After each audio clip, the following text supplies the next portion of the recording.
अब एक प्रोजेक्टाइल को, एक ऑब्जेक्ट को अगर आप थ्रो कर रहे हैं, ये जो पाथ बनाएगा, पैराबोलिक पाथ बनाएगा, ओ से ए तक गया, तो जब ये प्रोजेक्टाइल अपने मैक्सिमम हाइट अटेन करेगा एच एम, इसको यहाँ से लेकर के यहाँ तक जाने में जो टाइम लगेगा ना, इसी को क्या बोलेंगे, टीएम बोलेंगे, time to reach maximum height. अब यहाँ पर समझिए, जो हाइट गेन करेगा, किसके कारण हाइट गेन करेगा, हाइट गेन किसके कारण करेगा, वर्टिकल वेलोसिटी के कारण, वी वाई के कारण।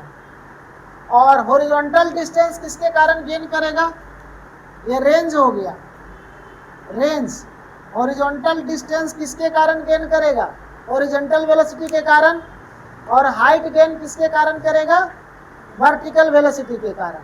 तो जब प्रोजेक्टाइल अपने मैक्सिमम हाइट अटेन करेगा, उस वक्त वेलोसिटी का वैल्यू कितना होगा, वी वाई का वैल्यू कितना होगा, वी वाई का वैल्यू 0। तो आप कह सकते हो at H M V Y equal to 0।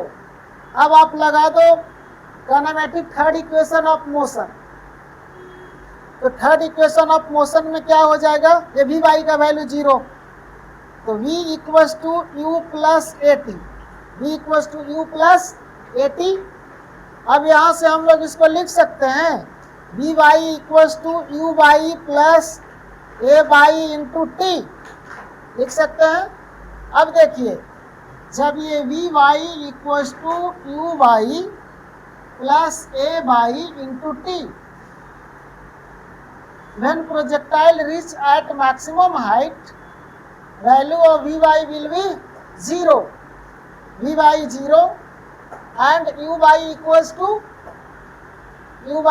to velocity along, initial velocity along y axis कितना था, u sin theta plus acceleration along y axis minus G, और टी को हम लोग क्या कह देंगे, TM, time to reach maximum height. तो दिक्कत यहाँ तक नहीं। अब देखिए 0 equals to U sine theta minus G into TM, where TM is time to reach maximum height. अब जी टीएम को एलएचएस में लाएंगे, G TM equals to U sine theta, negative है, इसको साइड चेंज करेंगे तो क्या हो जाएगा, पॉजिटिव हो जाएगा, जी टी एम। अब यहाँ से टी एम इक्वल्स टू कितना हो जाएगा, U sine theta divided by G. अब ये क्या निकल गया हमें, time to reach maximum height. Maximum height कितना हो गया, U sine theta by G, where U is initial velocity of projectile और थीटा एंगल ऑफ प्रोजेक्शन, जिस एंगल से इसको प्रोजेक्ट कर रहे थे ये एंगल थीटा, और जिस वेलोसिटी से आप इसको थ्रो कर रहे थे यू, इनिशियल वेलोसिटी यू, और ये थीटा एंगल ऑफ प्रोजेक्शन। अब time to reach maximum height निकल गया। अब अगला टॉपिक में हमें क्या फाइंड आउट करना है, टाइम ऑफ फ्लाइट।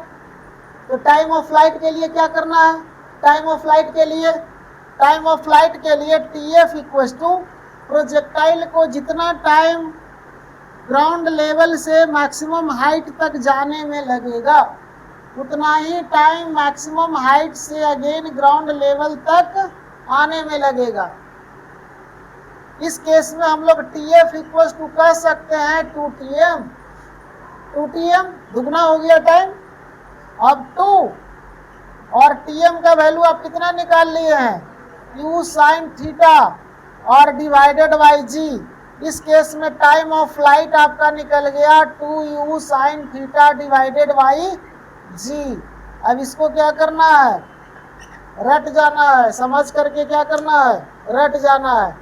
न्यूटन ने भी कहा था जो टर्म समझ में नहीं आए उसको क्या करना चाहिए, रट जाना चाहिए, ज़्यादा भेजा फराई नहीं करना। इसको अनदर मेथड से भी बताता हूँ। एक तो हो गया टाइम ऑफ फ्लाइट डायरेक्ट, इसके जरिए time to reach maximum height से हमने बताया। एक और इक्वेशन के जरिए आपको टाइम ऑफ फ्लाइट का बताता हूँ।